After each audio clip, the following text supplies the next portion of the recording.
कक्षा 8 के सभी बच्चों का इस वीडियो में स्वागत है। लेसन 5 पार्ट 5 है, प्ले थिंग्स, ये पार्ट का नाम है। पेज नंबर 27 आप खोल लेंगे और यहाँ पर ये कविता है जिसमें एक छोटा बच्चा टूटी हुई लकड़ियों से और छोटे छोटे मिट्टी के ढेरों से खेल रहा है। दूसरी ओर एक आदमी है जो खिड़की से उसको झांक रहा है और अपने मन की बात कहता है। सबसे ऊपर देखेंगे, लिखा है इसमें, child how happy you are sitting in the dust. बच्चे, चाइल्ड मीन्स बच्चा। हाउ हैप्पी, कितने खुश हो। यू, तुम कितने खुश हो। Are sitting in the dust, dust means होता है धूल, सिट मीन्स बैठना। बच्चे, तुम धूल में बैठे हुए कितने खुश हो। Playing with a broken twig all the morning. Playing, खेलना, प्ले मीन्स खेलना होता है।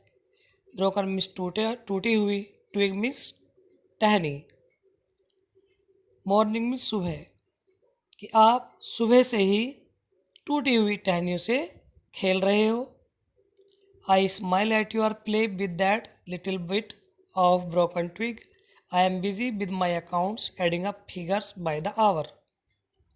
समझ लेंगे इनकी दो लाइन को। I smile at you, at your play, मैं तुम्हारे खेल पर, जो तुम खेल रहे हो, मैं बहुत खुश हूँ, मैं मुस्कुरा रहा हूँ। With that little bit of broken twig, जो तुम टूटी हुई लकड़ियों से खेल रहे हो। आई एम बिजी, और मैं व्यस्त हूँ, विद माई अकाउंट्स, अपने लेखा जोखा में। Adding up figures by hours, जो काफ़ी समय से संख्याओं को जोड़ने में मैं व्यस्त हूँ, अपने लेखे जोखा में मैं व्यस्त हूँ। अकाउंट्स मतलब लेखा जोखा, या कह सकते हैं आप हिसाब लगाना। अब उसके नीचे 4 लाइन देखेंगे आप। Perhaps you glans at me and think. Perhaps means होता शायद। यू ग्लैंस, तुम नज़र डालते हो, एट मी मुझ पर, शायद तुम मुझ पर नज़र डालते हो या शायद तुम मुझे देखते हो, एंड थिंक और सोचते हो। What a stupid game to spoil your morning with. इसकी आप हिंदी समझ लेंगे। What are stupid games to spoil your morning with, इसकी हिंदी हो जाएगी कि आप अपनी सुबह कितने बकवास खेलों में बर्बाद कर देते हो। स्पॉइल मीन्स खराब करना, योर अपनी, मॉर्निंग सुबह। व्हाट मीन्स क्या। स्टूपिड मीन्स होता है मूर्ख या बकवास या बेवकूफ़। आगे आप देखेंगे, child I have forgotten the art of being absorbed in sticks and mud pies. I have forgotten, forgotten means भूल जाना। आर्ट ऑफ बीइंग, बनाने की कला। आर्ट ऑफ बीइंग मीन्स होगा बनाने की कला। इन स्टिक्स, डंडियों से। And mud pies, mud pies क्या होते हैं, मिट्टी के ढेले जो होते हैं। बच्चे, मैं मिट्टी के ढेलों से और डंडियों से खेलने की कला भूल चुका हूँ। नीचे 4 लाइन देखेंगे अब आप। आई seek out costly play things. आई seek out, seek out means होता है ढूंढना। कॉस्टली, महंगी, प्ले थिंग्स, खेलने चीज़ें, मैं अब महंगी खेलने चीज़ें ढूंढता हूँ। And gather lumps of gold and silver, और इकट्ठा करता हूँ। गैदर मीन्स इकट्ठा करना, लम्प्स ढेले, ऑफ गोल्ड एंड सिल्वर, सोने और चांदी के, मैं सोने और चांदी के ढेले इकट्ठा करता हूँ। With whatever you find you create your glad games. With whatever you find, जो भी तुम्हें मिल जाता है, जो तुम प्राप्त कर लेते हो, यू क्रिएट, तुम बना लेते हो, यू आर ग्लेड गेम्स, एक अच्छा खेल, जो भी तुम्हें कुछ मिलता है उससे तुम एक अच्छा खेल बना लेते हो। I spend both my time and my strength, और जबकि मैं, वो जो खिड़की झाँक रहा है, कहता है कि मैं स्पेंड खर्च करता हूँ, both my time and strength, जबकि मैं अपना समय और अपनी शक्ति दोनों ही खर्च करता हूँ। सबसे नीचे की लाइन देखेंगे आप। Over things I never can obtain, in my frail canoe I struggle to cross the sea of desire and forget that I too am playing a game. और यहाँ जो ये बूढ़ा आदमी है, ये बच्चों देखकर क्या कहता है, अभी आपको बताया था I spend both my time and my strength, ऊपर जो लाइन थी अभी बताया था आपको कि मैं अपनी समय और शक्ति दोनों ही खर्च कर रहा हूँ। Over things I never can obtain, उन चीज़ों के लिए जो मैं कहीं प्राप्त नहीं कर सकता। नेवर मीन्स कभी नहीं, ऑब्टेन मीन्स प्राप्त करना। थिंग्स, चीज़ें, उन चीज़ों के लिए जो मैं कभी प्राप्त नहीं कर सकता, उनके लिए मैं समय और शक्ति दोनों ही खर्च कर रहा हूँ।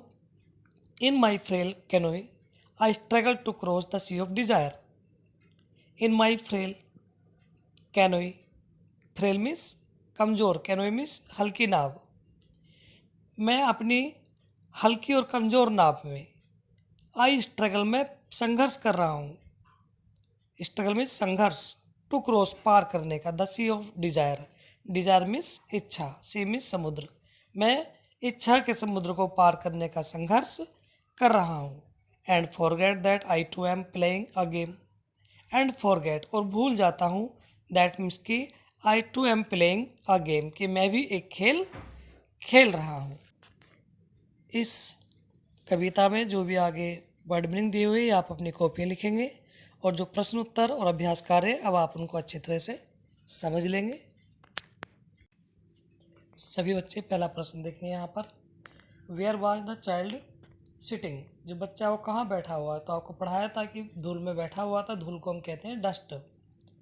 इसका उत्तर हो जाएगा the child was sitting outside in the dust. B प्रश्न देखेंगे, what is the child playing with. बच्चा किससे खेल रहा है, तो टूटी हुई टहनी से वो खेल रहा था, तो इसका उत्तर हो जाएगा the child was playing with a broken twig. इसके बाद प्रश्न नंबर सी देखेंगे आप, which activities was the poet busy in. जो कवि है वो किस एक्टिविटी में, गतिविधि में व्यस्त है, तो इसका उत्तर हो जाएगा the poet was busy in adding up figures while doing his accounts. जो कवि है वह अपनी संख्याओं को, जो भी लेखा जोखा है उसको जोड़ने में लगा हुआ है। आगे आप प्रश्न नंबर डी देखेंगे। यहाँ प्रश्न नंबर डी देखेंगे, सी ए भी आपको पीछे कराया था। प्रश्न डी है, what has the poet forgotten. जो कवि है वह क्या भूल जाता है, तो आपको बताया था वह डंडियों से और मिट्टी ढेलों से खेलना भूल गया है, तो इसका उत्तर आप देख लेंगे, the poet has forgotten the art of being absorbed भी कह सकते हैं, जहाँ गेटिंग लिखा है यहाँ बीइंग लिख रहे हैं, पोएम में आपके लिखा हुआ है in the play of sticks and mud pies.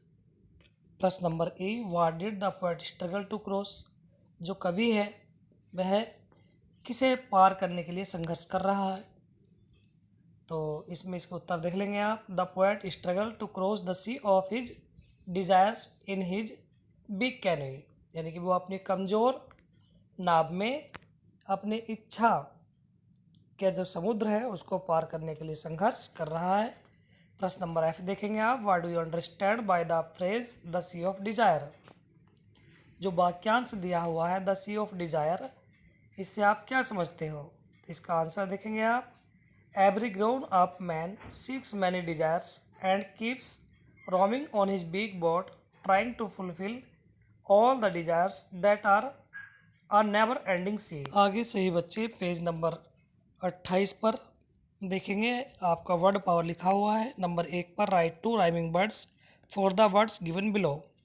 तो यह राइमिंग वर्ड हमें लिखने हैं, तो आप इसको बुक से भी लिख सकते हैं। और यहाँ आप देख लेंगे नंबर ए पे लिखा हुआ है डस्ट, तो डस्ट के आगे आप लिखेंगे रस्ट, RUST रस्ट और मस्ट। उसके आगे लिखा है नंबर बी पर आवर, HOUR आवर, तो इसका हो जाएगा फार, FAR फार, और दूसरा हो जाएगा CAR कार। नंबर सी पर लिखा हुआ है थिंक, THINK थिंक, तो इसका जो राइमिंग वर्ड है वो जाएंगे विंक और ड्रिंक। और नंबर डी लिखा हुआ है सीक, SEEK सीक, तो इसका आप लिख देंगे मीक और स्लीक। अब आप नंबर 2 पर देखेंगे, यहाँ नीचे लिखा है hockey is a sport which is played with a stick and a ball. Given below are some games write what they are played with. जैसे हॉकी है, यह एक स्टिक और एक बॉल से खेला जाता है, ऐसे ही कुछ खेल के नाम दिए जा रहे हैं, तो वो किन से खेले जाते हैं वहाँ हमें नाम लिखना है। तो नंबर 1 पर देखेंगे हॉकी, इसके आगे लिखा a hockey stick and a ball. अब दूसरा आता है क्रिकेट, तो क्रिकेट हम किससे खेलते हैं, a cricket ball and a bat. इसके आगे लिखा है स्केटिंग, तो स्केटिंग में होता है रोलर स्केट्स। और इसके आगे लिखा है बैडमिंटन नीचे, तो बैडमिंटन के लिए अ बैडमिंटन रैकेट होता है एंड अ शटल कॉक होता है, इसे हम चिड़िया ही बोलते हैं। और सबसे लास्ट में फुटबॉल। तो फुटबॉल खेलने के लिए हमें ज़रूरत पड़ती है केवल एक फुटबॉल की। मेरे प्यारे बच्चों, ये सभी जो भी एक्सरसाइज वर्क है और क्वेश्चन आंसर है, ये सबको आपको अपनी कॉपी लिखना है। जो कविता है इसकी 8 लाइन अपनी कॉपी लिखना है। वर्ड मीनिंग जो भी है वो भी लिखने हैं। और कहीं कोई समस्या आती है तो आप हमसे पूछ सकते हैं। धन्यवाद।